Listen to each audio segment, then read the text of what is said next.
Welcome into the November 20th edition of BWI Live. That's Thomas Frank Carr. I'm Greg Pickle from BlueWhiteIllustrated.com. Penn State hitting the road for the final time in the regular season this weekend when it takes on Minnesota in Minneapolis, Huntington Bank Stadium, 3:30 p.m. on CBS. T. Frank, I have a trivia question for you to start today's show. I suck at these. Okay, well, that's all right. We'll play along together, and you can play along in the chat here with us, too. What can Penn State accomplish for the first time in the James Franklin era this weekend in Minneapolis? Is it go 10-1?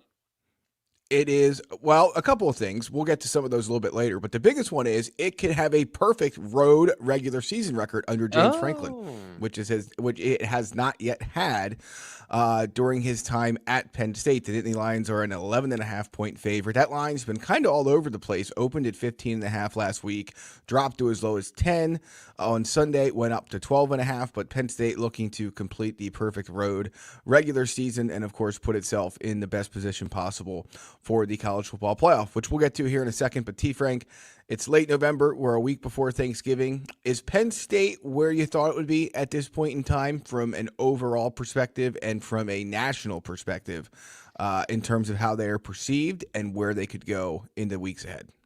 Yeah. I think during our season preview, I think I predicted they'd be 11-1 and lose to Ohio State. That USC game on the road, that might have been where I predicted them 10-2. Obviously USC not as good as everyone expected, so that was kind of the thing that got them over the hump to where they are now, but roughly in the same spot. And then I don't know. I guess the way the offense is operated has been my fixation this year, and I knew that there would be some of those schematic things that wouldn't look exactly like what we saw at Kansas, but I think the lack of consistency and explosiveness, I did think Andy Kotelnicki could overcome the receiver situation a little bit more than they have so far.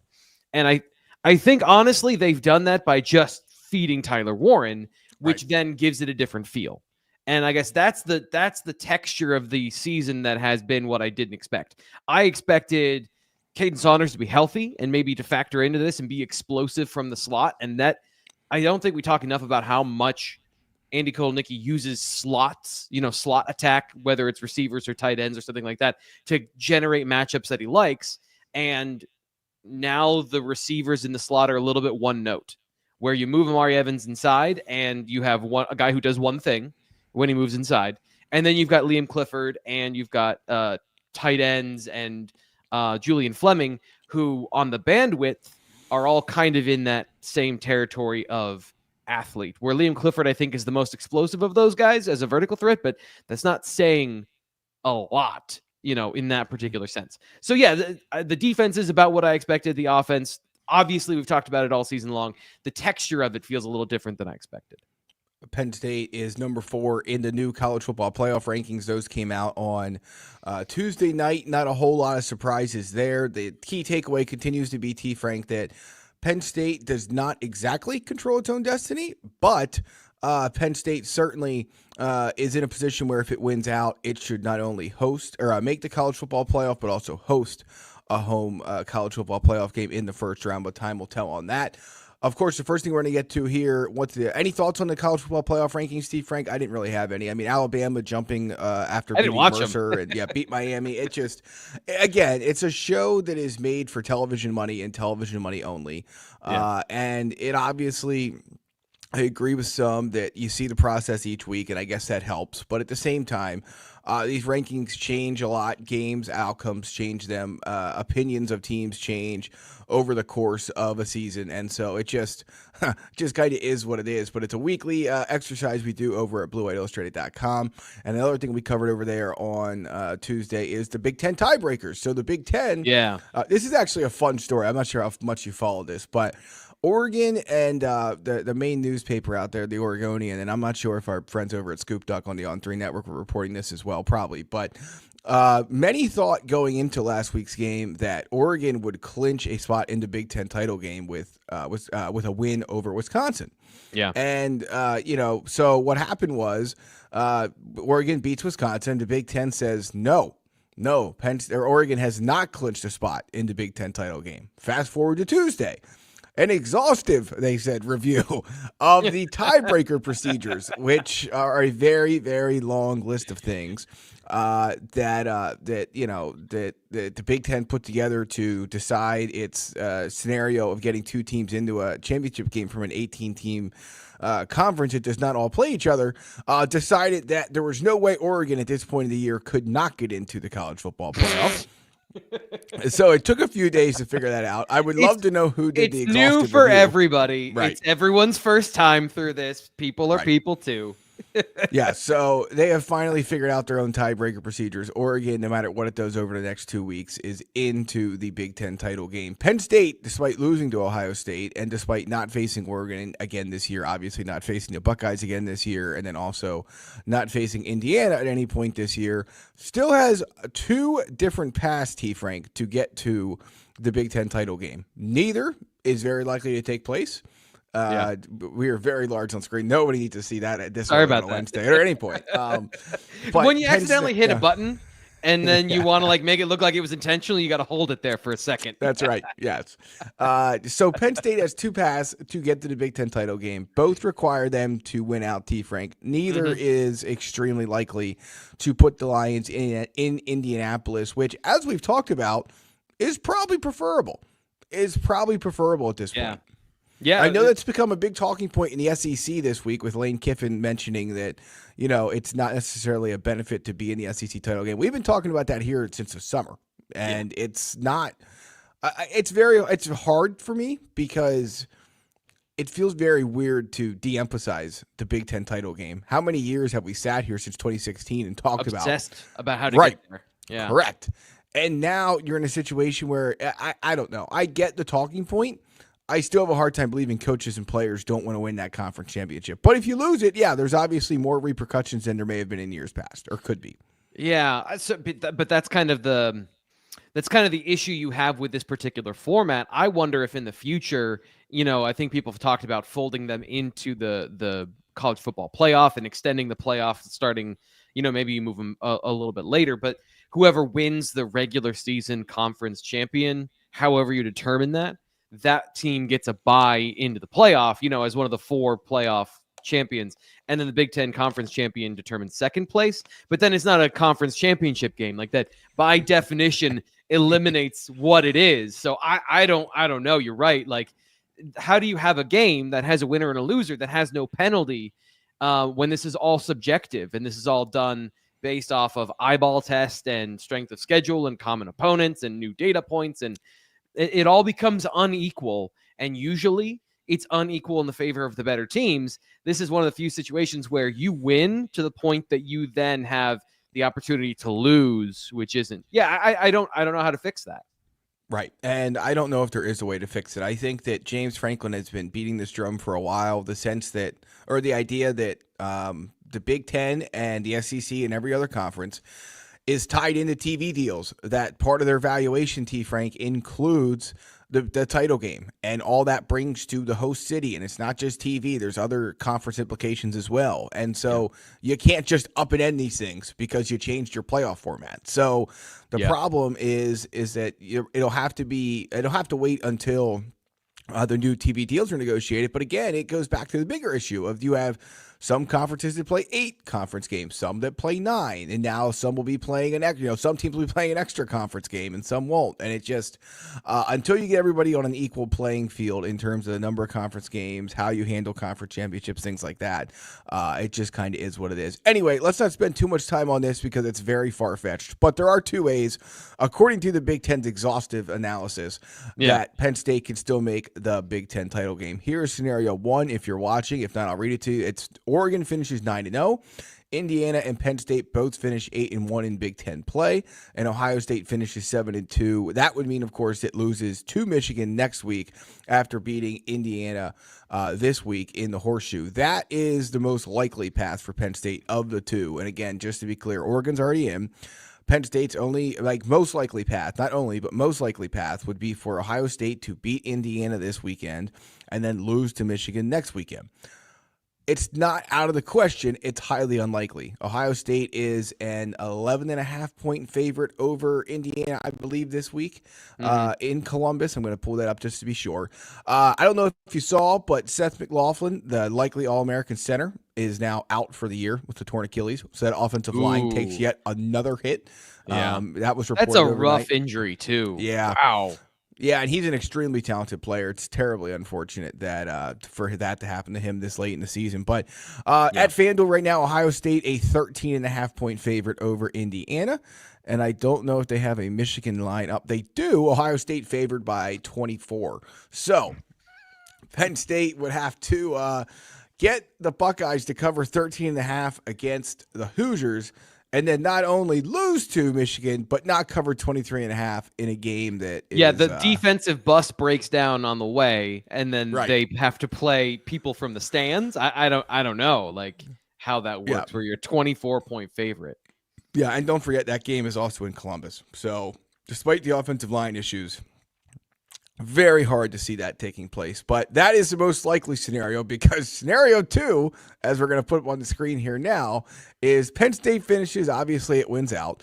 Indiana, Ohio State both finish 7-2. That would mean Indiana loses to Ohio State and Purdue, and Ohio State loses to Michigan after beating Indiana this week. So there are your options. Ohio State beats Indiana, loses to Michigan, or Indiana loses to Ohio State and Purdue, and Ohio State loses to Michigan after beating Indiana. So do not change your travel plans to Indianapolis if you already don't have them set, because the offensive line conversation is interesting, because I don't think Will Howard is exceptional at extending plays. He's obviously, he can run and he can move, but I didn't notice him being, like a guy that can, when I did the data study and looked at the film before the game, he doesn't have that CJ Stroud in him where he can roll out of a pocket. And Stroud did this a little bit at Ohio State, does it more now, of being able to operate the offense outside of structure. So maybe that is something, although the Michigan defense is so banged up as well that it feels like if they were at full strength, maybe you would have a conversation there, but that Ohio State defense is really good. And like at the end of the day, Michigan's offense is so one-sided that it's, even if it's a low-scoring game, you still think that Ohio State is favored in that situation. I guess I didn't want to paint it as completely impossible when you've lost a tackle and a center, which are two of your 3 most important linemen on a team that wants to play ball control more than I think we realize in terms of, their play action, run, all that stuff. Yeah, no question. It's not out of the question, but it's very unlikely to be the answer, I think is probably the best way to put it. So Penn State, of course, has to take care of business, has to win out the final 2 weeks. It is an 11.5-point favorite over Minnesota. It will be at least 3-touchdown favorite over Maryland, assuming no one gets outrageously injured and Penn State does not lose at Minnesota this weekend. But we have a lot to get into. It is the BWI live show Wednesday, November 20th at Thomas Frank Carr. I'm Greg Pickle. We're going to get into a look ahead to Penn State practice this evening. James Franklin will speak afterwards as well. As always, you can find his interview here and everything Penn State related, Penn State wrestling, Penn State basketball, Penn State football here on the Blue White Illustrated YouTube channel. And T. Frank, it's a good time for you to tell us about who's bringing this Wednesday show to all the listeners who we appreciate being here. Yeah, this show is powered by Rothrock Wood Project, which is a local woodworking company here in State College, and one of my favorite sponsors here on the show, because I'm obsessed with, first off, quality stuff, natural materials, and I love woodworking. You can check out some of the stuff that they do at their website, Rothrock Wood Project, or you can find them on Twitter and Instagram. And I love what they do, where they take locally sourced materials. So this is, ecologically friendly, because they're taking trees that would otherwise be thrown in a landfill or, chopped up for any sort of mulch or stuff like that, and then turning them into really beautiful heirloom pieces for you and your family, especially if you're a Penn State football fan. They can do what are called epoxy tables. You can see some of the stuff they do here, where they fill those gaps and cracks and where the wood might have been rotten away by disease or age, and they can add color. So not only does that enhance the color of the wood, my favorite is when you take walnut and put it with black epoxy. It looks amazing.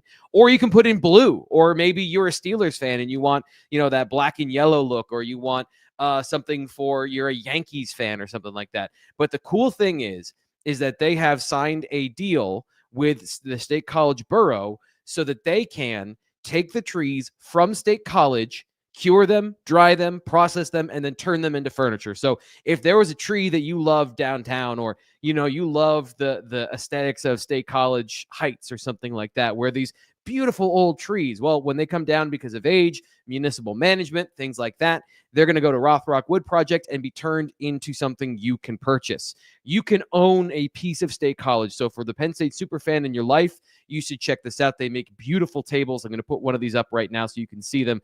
They are classy. I love these things. This is something T. Frank would purchase if he was going to be purchasing something like this.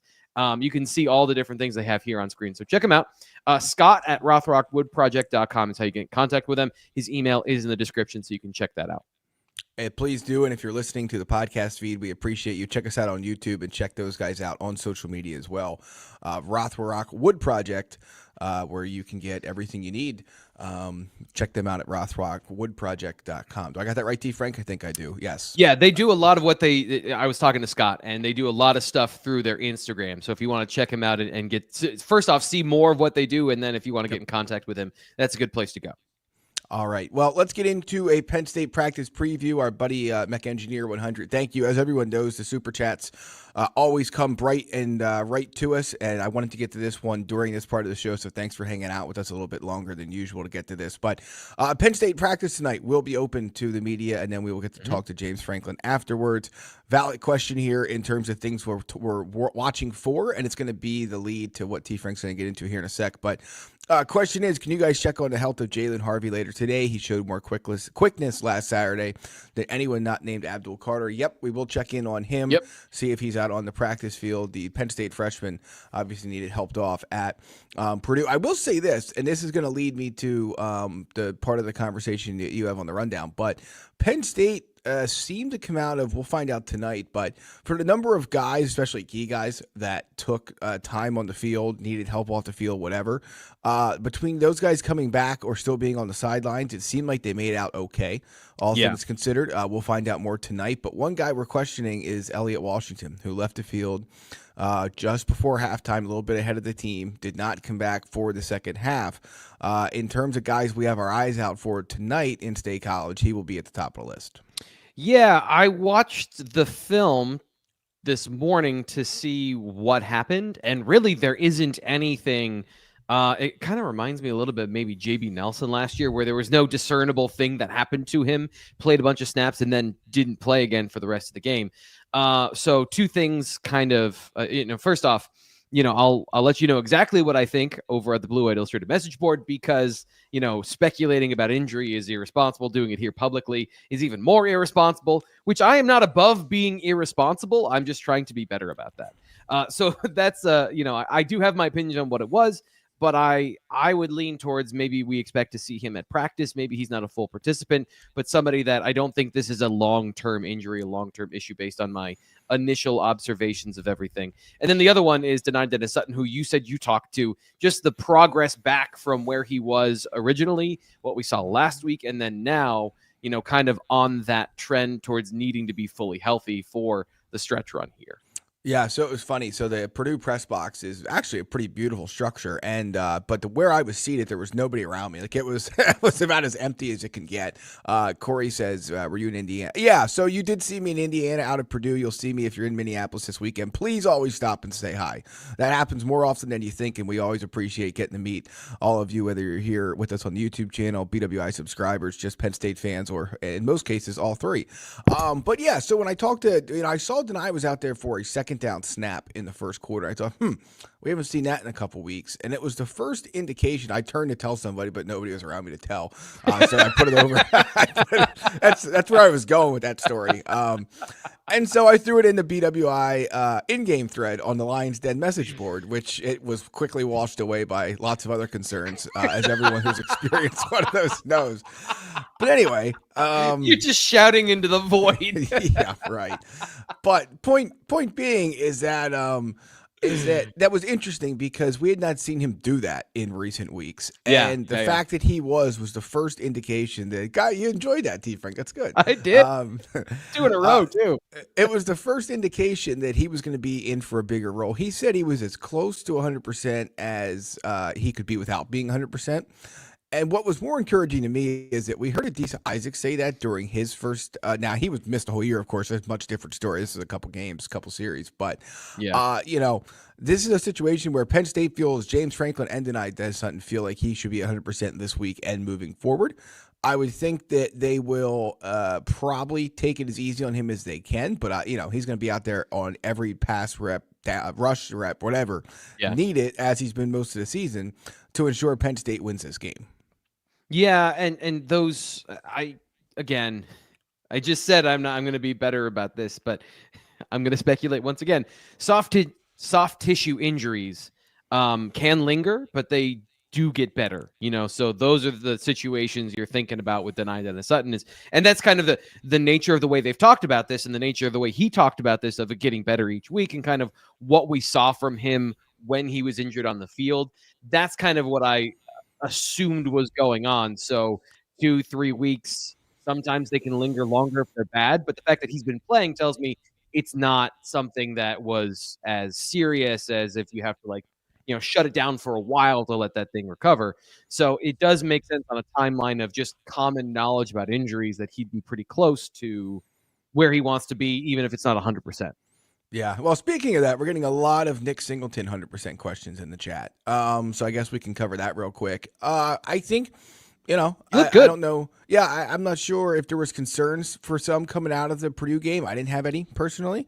I think he's at a point now, T. Frank, where you look at everything he was able to do against Purdue and even what he was able to do the week before. And yeah, I don't really have any concerns about where he's at this point in time from a health perspective. I think that, look, is he 100%? No, and nobody is at this point of the season, or very few guys are. We just got done talking about Nittany Sutton saying he'd be 100%, but it's all relative to being November in the Big Ten and the Power Four.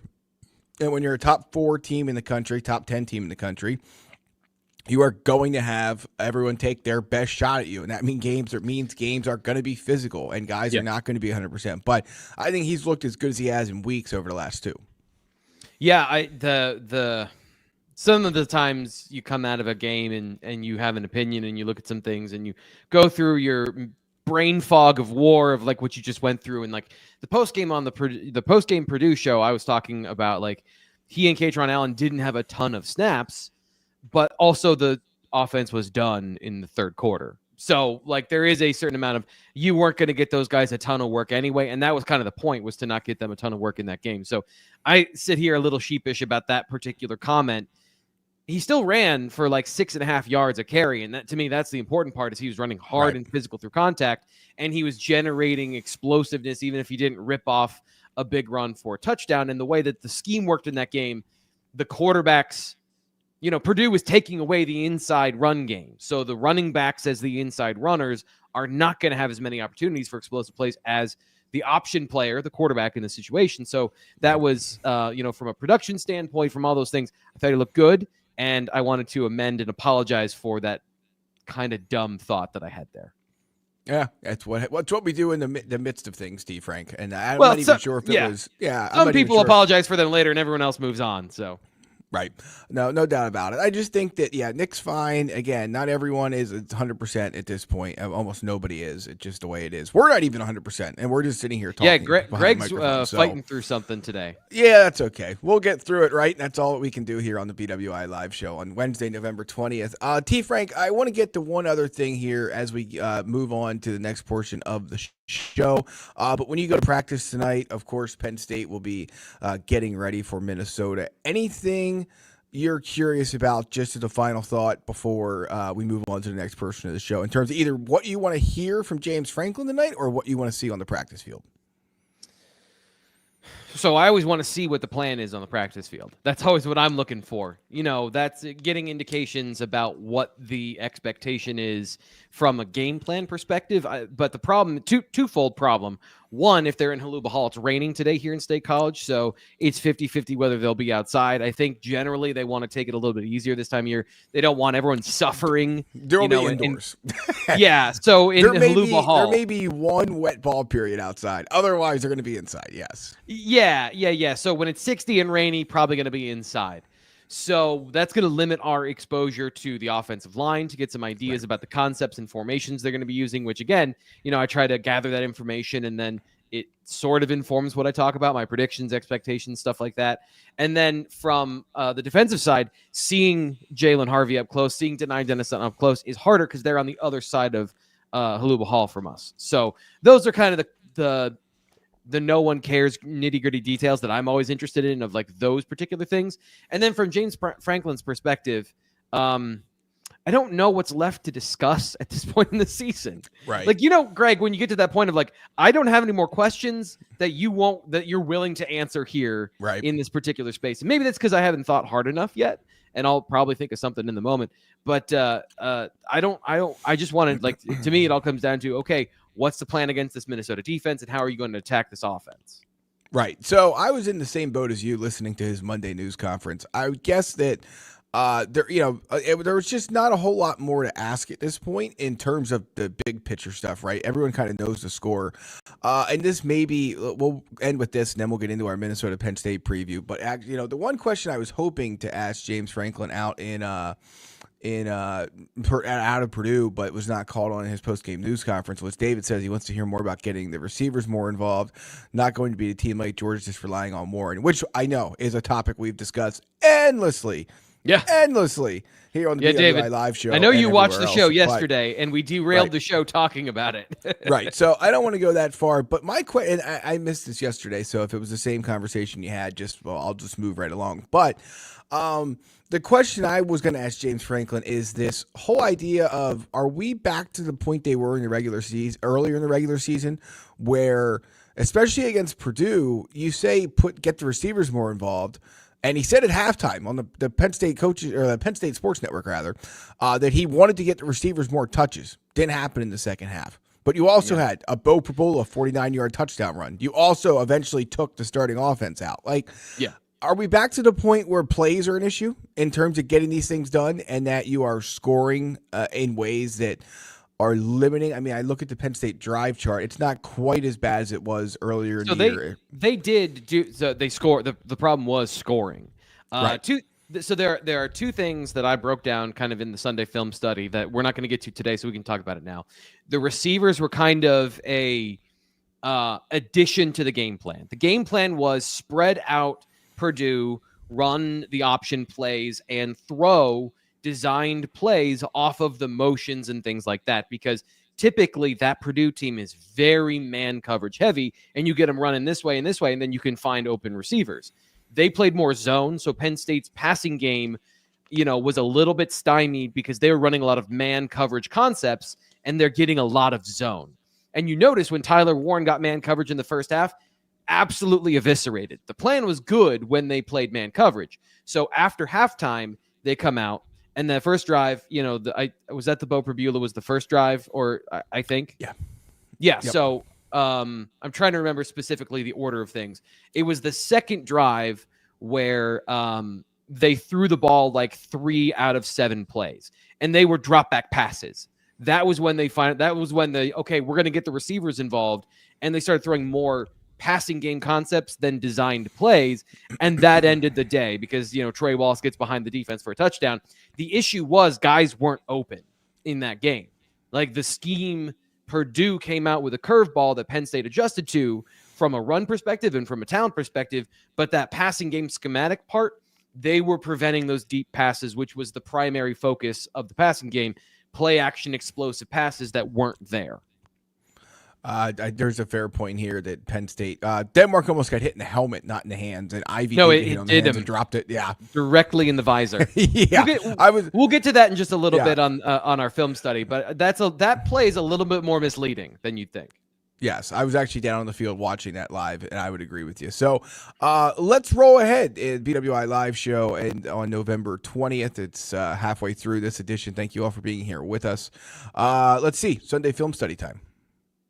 Yes, so I wanted to talk about the freshman who played well against Minnesota, against Purdue. The players that at the end of the game we got a chance to see for an extended period of time. There's a lot of them that played, and a lot of those notes you can get in the Sunday Film Study thread. I tried to get through and go intentionally through those final couple drives, that final quarter. But here I'm going to limit it to just 5 players and then an honorable mention. So not only do we get a Sunday Film Study, we get to use the top 5 graphic, which I secretly love, and I'm always looking for reasons to use and haven't used it in a while. And I did this out of order, so you did a nice job recovering there. So I see that I jumped ahead on the rundown. So we'll just roll with it, though. We will just roll with it. All right. Honorable mention. We don't have a graphic for that, so you're going to have to sit tight on the graphic. But honorable mention for you are the top 5 freshmen who stood out from Penn State, Purdue. Let's hear it. Yeah, and these are just know these are notes. These are not comprehensive what you should think of a player because they get a limited number of opportunities, even if they're on the field for a lot of plays. So Kenny Wosley, I just think he's so intelligent. Watching his reaction time, his awareness. If this were not a defense that was so deep at corner and they weren't trying to preserve that red shirt, he might have carved a rotational role as a player out there based on I hear this is the same thing that happened to Tony Rojas last year, right? You come in late in the game, you're playing basic coverages against basic offense against the backups, and you look great. And then when things get a little more complicated, then you make some mistakes. But he's mastered the basics, and he was a smart player at Imhotep as well. So that's all translating. And the play to me that sticks out was there was a play where it was cover 3. He came off his assignment because there was an open receiver underneath. Instead of just bailing deep with his player, he's watching the quarterback and reacting to the routes and the concepts in front of him. So what should have been a chunk play or at least a first down, he limits to a 2nd and 2 or something like that. Or it was limited because he came off his assignment and stuck the tight end pretty well, like came in and delivered a good shot for a guy who isn't the biggest guy in the world. So I'm interested to see in the future, does he have inside-outside versatility? There's a lot of positive signs with Kenny Wosley, but he just didn't have that many plays to put him in the top 5. Right, but he is a guy who I agree with you, don't want to go too far down the height path with him just based on what we've seen in past years. But at the same time, I don't disagree even a little bit that if there was not as much depth and whatnot at this Penn State and talent at this Penn State cornerback position, he could probably find a way onto the field in a bigger role, but Penn State fortunate enough to be able to preserve his red shirt so far this year. All right, let's get to number 5. Yeah, number 5, Dejon Lane. And standout doesn't always mean good. Standout means you did something that impacted the game. And there's a little bit of good and bad from Dejon. So I think the main thing that we take away from this is it's not going to happen in 2024 that he is going to be in the lineup because he's still learning on the job. And there's a literal translation to that of what we just talked about with Phil Roser. The reason that receiver was open and he made the play is because Dejon Lane was not anticipating where that route was coming. He's reacting to where the player was, not anticipating where the player was going, and just the general awareness. There's been some of those mental mistakes from him. There was one play where he completely abandons his backside zone coverage and just starts chasing the quarterback. Just see ball, get ball. And it works because the quarterback was already flushed from the pocket. So he, when you're watching the broadcast, which is filling in just, tight and close, you see him, in the play at the end, adding an additional pressure to force an incompletion. That part's great. The process to get there wasn't great. But the good news is he saw the exact same play where Wosley makes the tackle. He sees the exact same play on the next drive, the final drive of the game, and he corrects his mistake. So he follows the route concept instead of running to where the receiver was, and he makes the TBU. He shows off his explosiveness, his downhill ability, and his ability to learn on the job. That's one of my favorite things is when you see these reps and you don't see the same sort of mistake or, frozen in place because you're processing. So the intentionality of attacking is there. Now it's just more like you got to put the guidance system on this heat-seeking missile. He had some really good run fills as well. So I think there was some good stuff there. I'm going to throw in an honorable mention here, too, of Antoine Belgrave Shorter because he did give up a touchdown at the end of the game, but also in run defense, I thought he was good. He showed good instincts coming down from that safety spot. But Dejon Lane, to me, number 5, some good, some bad, and really hinted at the talent that they're all excited about, but does inform why Zion Tracy and Cam Miller are playing in the slot and you don't have him out there playing as that deep safety. All right, let's flip over to the offense for number 4. Number 4. I originally didn't have him on the list, but I did add Tysier Denmark just because I don't want people to be mad at me. Honestly, like my number one goal is that people stop yelling. And I know that it's a lost cause, but he wasn't like, I had to think about it for a second, and he was impactful on the game because I wasn't considering some of the special team stuff he did. The toughness and the ability to break tackles and play physical. You know, he is a thicker kid and has gotten bigger since he got here. Some of those things are still in development. And I do want to talk about, and this is one of the main reasons, if you want to put up Mecha Engineer or any of the conversations about Bo Pribula from the chat and talk about that play where the ball hit his face mask. That's not on Tysier. If you watch the way and this is the problem, when you watch the broadcast and you can't see this, that was the wrong read from the quarterback. Bo Pribula threw into double coverage. He threw into the coverage that Purdue wanted him to throw into. Now, did he throw a perfect pass? Yes. I mean, it hit. If Tysier Denmark didn't have a visor, it would have been stuck into his face mask. But Tysier is correct not to expect that ball. He's running coverage off so that Luke Reynolds gets open over the middle. Luke Reynolds was open over the middle. So that is, unless you have a understanding between those two players of, hey, I'm going to back shoulder this because it's a safety or it's whatever. I like the matchup. Bo Pribula can make that decision if he wants to throw that vertical pass down the seam. But it was the wrong read. It was a cover 2, and that coverage player slid over to take away Tysier Denmark, which was the intention of the offense. And Luke Reynolds was running the other way on the field, wide open, like touchdown wide open potentially. So Tysier Denmark didn't drop that ball in my mind. He wasn't late to look for the football because he shouldn't have been looking for the football. His job was to run vertical as fast as possible to run the coverage off. He did his job. And then I think he caught another ball later. I can't necessarily remember exactly, but I thought he just, he looks good. Everyone is right that he is a talented player and somebody that you should be excited about. And I wanted to make sure that the understanding the context of that play we bring to the table here so that people don't think the wrong thing about what happened there. Yeah. I mean, David, we've been down. I mean, it feels like every Wednesday, this same thing comes up over and over and over again. I'd point to the reverse they tried to run with him. Not all his fault, but -4.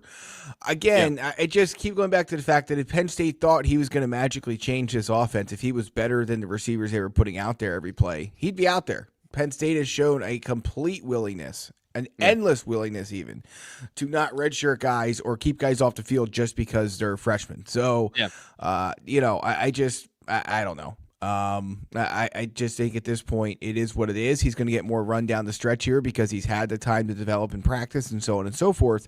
Yeah. But I just, again, it just feels like this comes up every single week, and it is what it is at this point. The route timing, the depth of the route, the communication and understanding between the quarterback and the receiver are all things that we don't know, and so we can't really talk about even. That's some of those coaching details that you can have a general sense, but you don't know the specifics of what they want in a given situation or matchup dependent against a certain team. So I reserve the right to reserve my opinion about all of those things.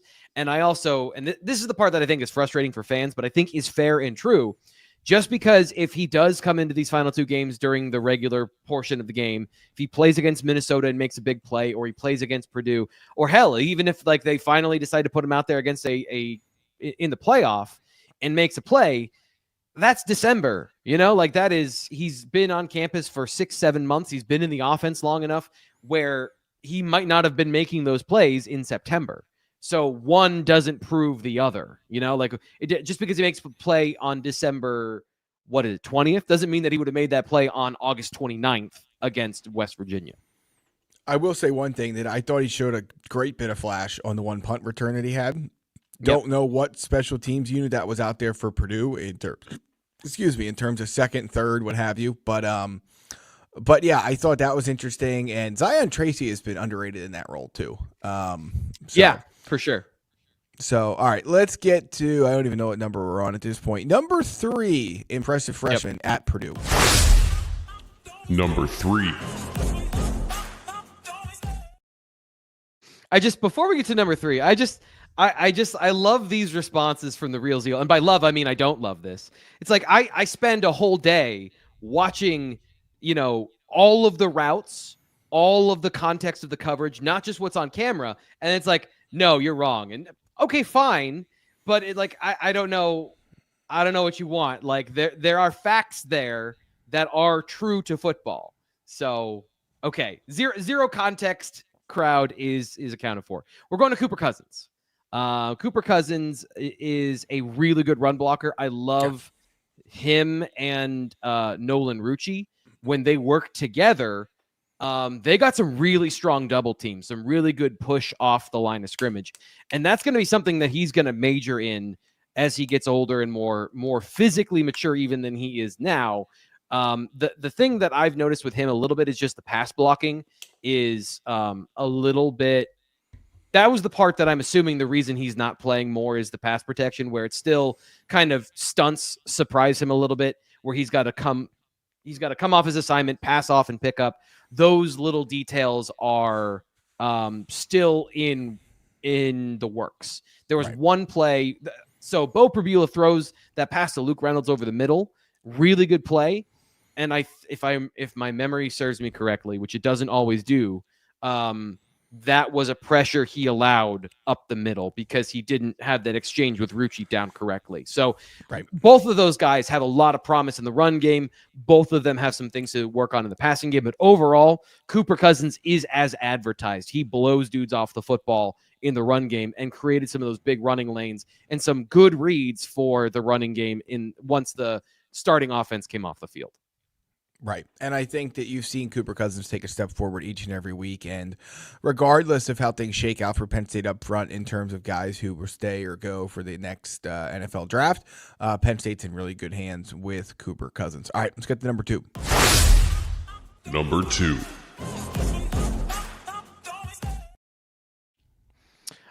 So number 2 is Luke Reynolds. Luke Reynolds is really good. Obviously, the receptions. So in the context of that play with Tysier Denmark and the route that Luke Reynolds should have caught that ball twice, the second time over the middle, he makes a really great contested catch, holds on to it. The receiving ability, I loved his decision to dive at the end of the one RPO pass that he got from Bo Prabula, where it would have been a 5-yard gain, and he just kind of lays out for 8 or 9.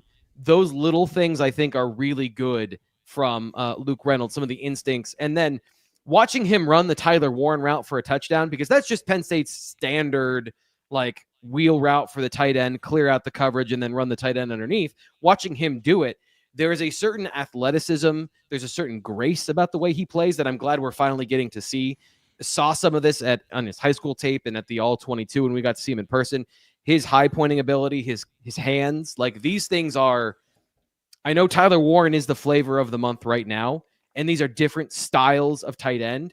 I think he can be one of the most explosive tight ends Penn State's had that can, in some ways, rival receiver production, where he's going to be fast and explosive and dangerous after the catch. And Tyler Warren is all of those things, but I think that there's just a different style of, he might not be as big of a football player by the time he's done, but he's going to be a complete tight end because his blocking was also really good.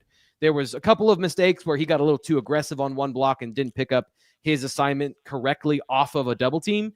And then again, he comes and corrects that on the next play where they're running kind of the same play over and over again to get some reps at it.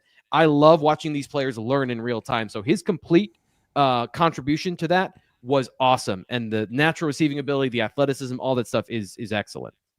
It is. And he's a guy who Penn State will certainly, I think, continue to use more in the pass game. But right now it is the Tyler Warren show. There is no question about that.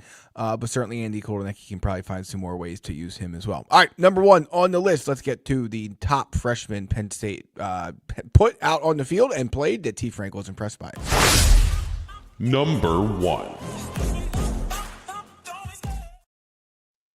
I mean, it's Corey Smith, right? Yep. It's not a surprise. It's not a shock.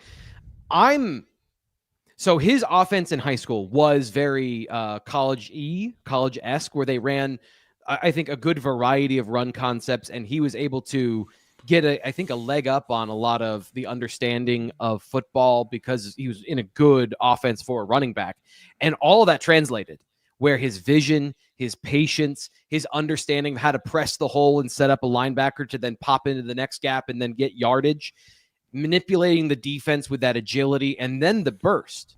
So, I think the way I phrased it is we've talked a lot about Ethan Grunkmeyer, and there's this conversation that he's kind of a blend between Drew Aller and Bo Prabula of he's willing to run a little bit more and he's a little more athletic from that pure running perspective, but he's a great passer. Corey Smith has the vision, patience, instincts of a Katron Allen, but he's got the top end speed close to that or more in line with a Nick Singleton. So he's got to get bigger. He won't be 230 pounds by the end of this, but if he's 210, he's a strong for his frame sort of runner. I think he's got a legitimate shot to be in this competition after Nick Singleton and Katron Allen leave. Like, there's no question in my mind. Like, I think a lot of people look at Quentin Martin as like, okay, it's Quentin's job as soon as everyone's gone. And then Corey Smith can, be in there and you'll mix in all these other guys that come in the next class and when Cam Wallace, whenever he's healthy. I think Corey Smith has much more of a potential on the same level as a pure overall football player at the position that Quentin Martin does. Like, Quentin obviously has different skill sets of a little bit bigger, having that receiving ability. Corey's a really good running back, and that is something that you can't discredit of all of those positional skills. So it's been a very good 2-week run for him. Again, in a lot of these situations, it is basic, but he is doing those things that are very exciting. James Franklin talked about it after the game against Washington where, the big explosive run is great, but the more impressive one was where he's running between the tackles. There's a pulling lineman that doesn't get a perfect read. It's not a wide open hole, and he waits for everything to clear, picks his path, and doesn't hesitate, just waits for his blocks to develop and then finds the hole. That is something that you can try and teach, but it's so much easier when a guy just gets it. And that was, to me, what he showed in the last 2 games. Yeah, I definitely did not see Corey Smith having the impact for Penn State that he's had the last couple weeks. And I realized it was all in quote-unquote garbage time, so to speak. But he felt like, to me, a guy that would not be ready until next year and could be a good scout team guy this year, but would not see the game field. T. Frank, he certainly has shown he is ready to see the game field. Again, different to do it against the defenses and personnel he has versus the starters. But certainly, I think probably further along in his development than most expected. Any final thoughts there? Our guy, Mech Engineer, is demanding Jalen. I mean, yeah, he was good. There's no doubt. I mean, no argument. No argument there. Certainly played well on Saturday until he got hurt. Nick asked, would using Reynolds in the passing game more help? I know that's a hot topic of conversation in the chat and across the fan base at this point. I mean, look, it comes down pretty simply to me that Penn State is pretty much, I mean, he's on the field more than I think people realize, but he's not, from what I watch, he's not doing a lot of things he's not being asked to do a lot of things anyway on the plays that he's in on that would impact the passing game in any great way, at least not during the portion of the game when the starters are all still in. Yeah, so there's a couple of different factors here. I do think he's been open in the offense and just the volume of targets that have gone to Tyler Warren. When you're a third or fourth read on a progression, he's never like a first read on the progression, right? Which is understandable because you're not trying to get him the football. And there's too many mouths to feed before you get to the freshman tight end that I understand that particular line of thinking. So then it becomes 2 questions. One, we've seen this offense be flexible enough to put players in different positions, and anyone can run any route from any position. Is he better than a slot receiver? That might be a conversation. That might be an argument. Do you trust him more than 5th-year wide receiver Julian Fleming to get open? He's also fallen down a bunch. Like this, I'm trying to remember every play he's made this year. There have been a lot of warts that you just haven't seen on camera. So there is 2 parts of this conversation, but the way James Franklin interpreted this on Monday when he was asked, should you be getting more targets to Luke Reynolds, is tight end targets. So you are taking them directly away from Tyler Warren. And the answer there is that no, absolutely not. But the question is, do you replace a receiver and have him play receiver? Is he ready to do those things? That is more of an open conversation that they would have to have been doing You can't just throw a guy in the deep end and then expect him to be good. But his athleticism, it makes me think it's not the craziest idea in the world, but they would have to intentionally do that. And then you're taking away snaps from veterans and some of those things that are kind of like hard feelings sort of situations. You don't want to lose a player by trying to get more out of another one. So I don't have a strong answer either way, but I don't think it's a crazy question of could you insert him as a passing game option outside of just the tight end. Yeah, what is crazy is I don't think people really stop and realize Penn State's target distribution, but let's just do it real quick. Tyler Warren leads the team with 80 targets. Penn State tracks with 259 full targets per Pro Football Focus. He has 80. Next on the list is Harrison Wallace with 49. Nick Singleton, 26. Liam Clifford, 21. Julian Fleming, 20. Omari Evans, 19. Katron Allen, 17. Khalil Dinkins, 10. That a lot of the offenses. Yeah, go ahead. Can I go one layer deeper than that? So receiving and football is all opportunity based. And like I said with Luke Reynolds, are you the number one read on a play? And it's not like I'm getting the ball to X. There are certain plays that are designed just to go to Tyler Warren. But it is more of how many plays are you a part of the first read? So if it is a high-low and you're saying, like, we've got a receiver running a corner and we got somebody running underneath, are you a part of that first read or are you on the backside of the progression or are you a check down?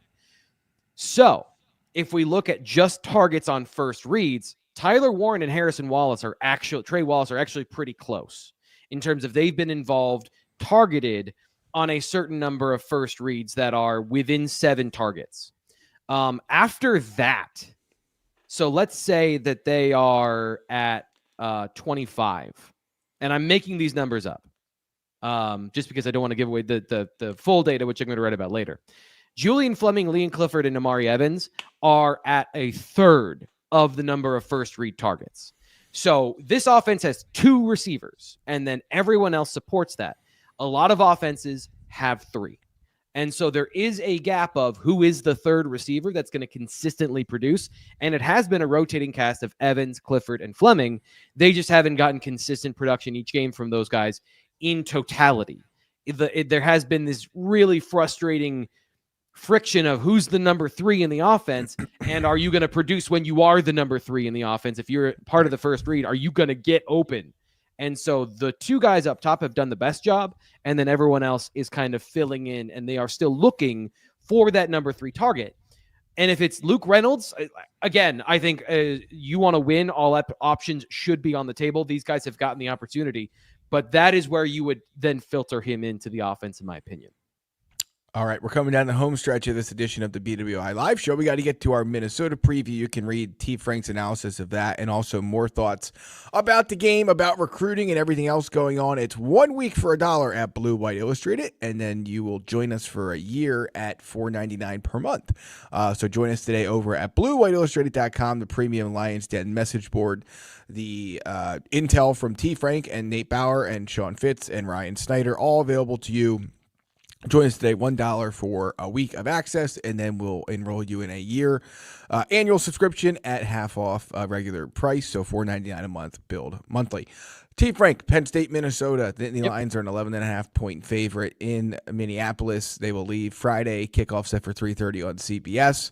Not as much time as usual to discuss this game, but let's dive into it a little bit here. Yeah. It is a very interesting matchup to me because I think Penn State fans, or at least some of them, and you can let us know here in the comments where you fall on this divide, but some of them are looking for a reason to think Penn State will repeat 2019 or repeat some other point in its history where it went on the road and lost in a situation where it was a pretty big favorite and needed the win. There's some Penn State fans who don't trust this offense still to win on the road or win, period.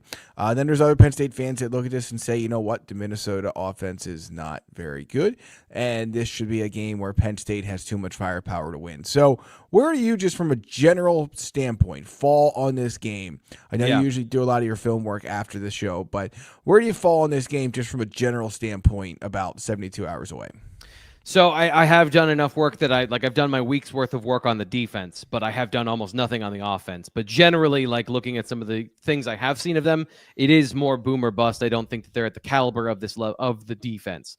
So Penn State should win this game because their defense is very good and their offense is good. You know, whether it's good or very good depends on the matchup specific opponent and how they kind of play stylistically against and what that defense can take away. But I am very impressed with this Minnesota defense on a number of levels. The talent is good, but I think the scheme elevates the talent where they play a lot of NFL-like coverages and not just like they play press man coverage and play like we're better than you. Their zone coverage is really sophisticated. And that's an area where you're still going to have busted coverages and guys are still going to get open for Penn State, and Drew Aller needs to find those guys, but they make it hard on the quarterback, and they haven't faced a quarterback that can read a defense as well as Aller, but this defense does things that Aller has not seen so far this year, in my estimation. So I think that's, to me, the biggest matchup in this game. He's not going to throw an interception, in my opinion. Like, he is too smart and too careful with the football, but does Minnesota frustrate him to the point where they do stymie the offense from that passing game and make them one-dimensional enough that they can take away the run game and take away Tyler Warren? That's going to be their plan. And so can they get that done? That will be the question. Steven brings up a good point. No team has scored more than 26 on Minnesota. I'm pretty sure he means Minnesota. I'm almost certain that's correct. I don't have it in front of me. But in November, another thing is that Minnesota has only lost once this year by more than 7 points. They have been pretty good at keeping games close. Of course, last 2 weeks ago, they lost at Rutgers by exactly 7 points, and that game probably could have been worse. Yeah, it's the team that I don't see a lot of points in this game. Like, the total, it keeps coming down. I think it opened closer to 50, and it's down to 45.5. Penn State's an under team in a lot of ways this year. Like, they have long drives that don't always end in touchdowns, even though they get inside the red zone. So, and when you combine that with this Minnesota defense, like I can already envision the in-game thread over on the BWI premium message board, the Lions Den. I can already envision the complaints about slow starts on offense because I can just see it now. Penn State might take defense. It's a good like, defense. Let's not. Right. This is not. It's not quite the same as Washington. I mean, it's a little bit down that path in terms of I think we may be slightly overvaluing it, but it's a good defense, and it will give Penn State some problems. That was the difference. Is Washington was not necessarily schematically, there were massive holes. There were, you watch some of the games, and I watched the game against USC, and there are wide open receivers all over the field. And so that defense was the benefit of not playing an offense with a quarterback that can say, hey, it's cover 3 again. I know I have my backside dig that I love to throw, so I'm going to throw it over there. And then suddenly you get that. And then somebody who can design some of those plays down the seam, Liam Clifford late in the game. This is not going to be that. There's going to have to be more work done on one-on-one individual winning in order to get players open. So James Frankel talked about this being a zone defense, and that is true. But there's a couple of things that they're not, what I said off the top is they're not just a zone defense where they play grass. So you have a spot drop, you go, and you then are in your zone and you're looking for what's coming. They play routes very well. So if you're the backside corner and you see a crossing route coming to you, they attack it and try to get the ball. So they try to anticipate where the quarterback is going to throw and when he's going to throw and try. That's how they've gotten so many interceptions is they don't just stand in their zone. They play a little more aggressive in terms of anticipation, and they play the route concept as much as they play their particular defensive structure. And then the other thing that I'm really impressed with is you don't see this in college almost at all. They pass off routes. So they'll be in zone coverage or they'll be in man coverage, and the single high safety suddenly is taking a crossing route, and then that corner is replacing him deep. So now you've got a situation where you've got receivers that are trying to win leverage where you don't necessarily win the leverage because the defensive scheme is doing something that you're not expecting from a college defense. The problem is sometimes it doesn't work because they have college athletes. They're, I think, for the most part, really smart, and they do all of these things well in concert, but you can beat them. One of the things that Rutgers did this last week, and people are saying Rutgers scored 26 points on this defense, not scared of them. Rutgers got a little bit lucky. They had a 50-yard pass that was a total like 50-50 ball that, from a diagnostic perspective, when you're in your own end zone, Drew Aller probably doesn't throw that ball. But like they got lucky. He got inside leverage. He was able to get a big pass. They also attacked the linebackers. And I think that's where if you throw underneath this coverage umbrella, the linebackers are where you can make some hay. The slot safety, number 20, I think, is an area where they might attack. And then when Minnesota does play man coverage, find Tyler Warren and throw him the football, because I don't know that there's an athlete that can cover Tyler Warren in this game. The last thing I'll say from their stylistic abilities is they are mostly a man team, but they do play – they are mostly a zone team, but they do play man coverage. And when they do, they get grabby. So it could be another week where the receivers – you expect them to play more and play better because they're better against zone. They're better at finding those holes. But if those holes are taken away by anticipation, understanding the route concepts, and then in man coverage, they're grabbing and Penn State's receivers that don't like to be grabbed, suddenly you have another one of the – it could devolve into a slog in the passing game again. But Penn State's athletes should be better. Like, this is the same conversation we've had all year. They're not – this isn't Ohio State. Penn State's athletes on the whole should be better, but Minnesota is going to do everything in their power to make that not matter through what they do. And I think it's going to be a good matchup, and it will be a test. If Penn State blows this team out, that means the offense has absolutely taken a step. And that is something that that is, again, my estimation of what they are coming in the game is that. Last thing, and I know I've monologued here, but we got to get out of here, and I want to get all these thoughts off. The defensive line is good. The interior defensive tackles, I think, are good, and that is another challenge to Penn State. They can still win. They aren't perfect, but those guys will challenge guys like Sal Wormley and Juice Scruggs to I did it again. I keep calling him Juice. Nick Dawkins to play their absolute best this season. And that's where I think Penn State has to win. And if that happens, then it doesn't matter. They'll be able to do whatever they want. Yeah, I think Penn State, just by and large, has too many matchup advantages in this game over the course of 4 quarters. Minnesota's defense, while good, has struggled in the second quarter and put it in the fourth quarter. That should be advantage Penn State in this game. The middle 8 will be key. Most importantly, T. Frank, it's not a very good Minnesota offense, and it's facing one of the best defenses in college football. So when you put all those things together, I am not – so we'll have our predictions out Thursday at BlueWhiteIllustrated.com. I am teetering right on the edge of a Penn State cover or not. I've just seen enough from this offense to know that it feels low scoring to me more than anything else. Like, I do not see Minnesota lighting up Penn State's defense, and I see Penn State doing what it's done all year, which is consistently long drives that end mostly in 7 points, but sometimes in 3 points. And that has really obviously impacted the sometimes the way Penn State wins games or how big of a margin it wins games by. So we'll wait and see. We'll cover that on Thursday. But final thoughts, T. Frank. Let's get out of here on the Wednesday, November 20th edition of BWI Live.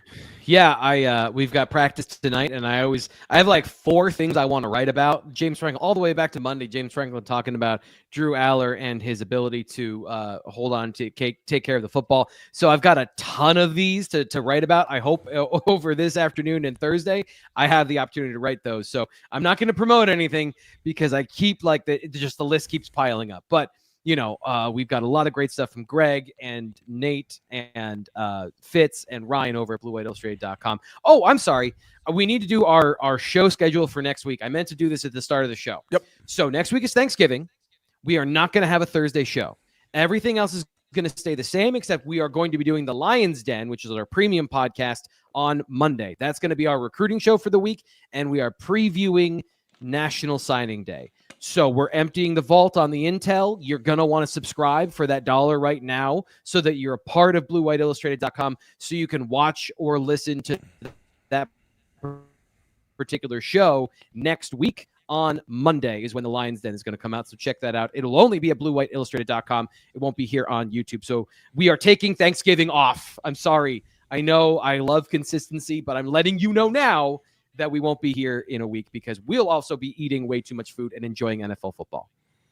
We will be here with you tonight, though. James Franklin and notes from the practice field coming up at BlueWhiteIllustrated.com and the Blue White Illustrated YouTube page. Obviously, the recruiting show with Sean Fitz, Ryan Snyder, and T. Frank will be back on Thursday, and then we will have coverage live from Minneapolis as Penn State takes on Minnesota. That's Thomas Frank Carr. I'm Greg Pickle. We will talk to you next time. This has been BWI Live.